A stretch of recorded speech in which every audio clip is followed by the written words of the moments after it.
Welcome to the GemLab video tutorials, where I'm going to give you some basic step-by-step guidance on the ins and outs of video editing, so you can get started or get a refresher on something when you need it. In this second tutorial, we're going to focus on a selection of different tools: the assembly workspace, the source viewer, in and out points, subclips, and the most basic timeline controls to get you started with your assemblies. We start with ingest and logging. This is bringing your clips into Premiere like we did in the past tutorial, and going through those clips. You evaluate them based on their usefulness and their quality, marking them so they can be easily locatable. This is known as logging footage. Now, while I always suggest you would log footage for any commercial project that you would work on, depending on the kind of personal project you're making, you could minimize this step. Logging can be as simple or as time-consuming as you personally want it to be. The simplest way to start is using labels and adding file names. Labels are the colored squares which are in the leftmost column of the project window. These are really useful for quickly being able to see if a clip is great, just okay, or bad. In order to do this, it's easy to implement a stoplight color scheme: green, orange, red. In order to set the label color of a file, right-click on it, go to Labels, and then you will see a listing of all of the colors available to you.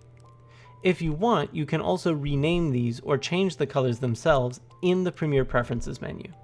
Once you've labeled something based on its quality, you can then add a description to its file name. This allows you to not just have MVI1906, MVI1907, but you have walking down a street, going up a hill, something that tells you what the footage is. If you want to go further with it, you can scroll to the right of the project window and find the columns Description, Shot, and Scene. Drag them over to the left so that you can see them more easily, and in these you can input description, shot, or scene information, which can further help you easily assess footage when it's in your project window. But ultimately, this depends on how much time you have, how much footage you're dealing with, and whether you think you're going to use this extra level of detail. The next step is making selections. This is technically part of the logging section, but for clarity, we'll separate it. While identifying your clips and judging them initially, you'll also want to section them off. For instance, you've been making a video essay about cable news and you have a recording of an entire news broadcast, but you only want to talk about a specific segment. So, to do that, you can use a couple of tools. The tool that I suggest everyone use is InOut Points. These are points that you can place in the source viewer, which will set a new start, or in time, and stop, or out time for a clip, so that when you drag the clip onto the timeline, it will automatically be the length that you want it to be. But I hear you say, a lot of you have longer files that you want to make multiple smaller selections from. How do you do that? There are two ways of approaching this. The way that is easier, initially at least, is to just select the in and out point for the first section, drag it into your timeline, select the in and out for the second section, drag it into the timeline, and repeat. This requires the least effort, but it also introduces a bit of risk, because if you delete one of those clips from your timeline, then maybe you can't get it back. The slightly longer option is to make subclips. Subclips are selections you make in the same way as above, placing ins and outs, but which you make appear in your project window as a file. To create a subclip, place your in and out in the source viewer, but instead of dragging the video into the timeline, hold the Command key on Mac or Control key on Windows and drag the video into the project window. If you did this correctly, the Make Subclip window will appear. This will allow you to rename the subclip. I suggest again leaving the file name in so that they stay in order, but adding the description so that you know what the content of the clip is. The other option this small window will give you is restrict trims to subclip boundaries. Leaving this unchecked means that when you put this clip on the timeline, you'll be able to expand it past the in and out that you originally set. This gives you more flexibility, so I usually suggest that people leave it unchecked. Once you click OK in the subclip window, you'll see a new subclip icon appear with the name that you chose in your project window. This isn't creating a new video file on your hard drive, it's just creating a reference inside your Premiere file that behaves like a video file.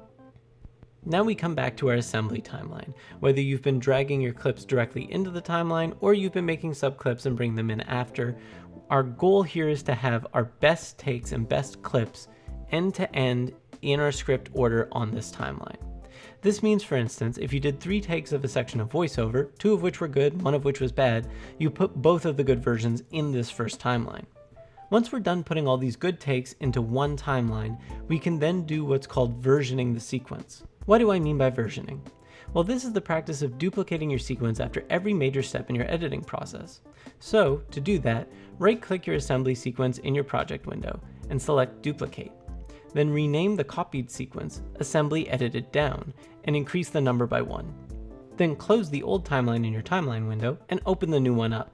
The reason for doing this is that making extra sequences really doesn't increase the size of your Premiere file that much, and doing this versioning offers us the ability to go back to an older cut at any time and retrieve something that we later find that we need but have deleted. So get into this habit, it's going to save you a lot of time and energy.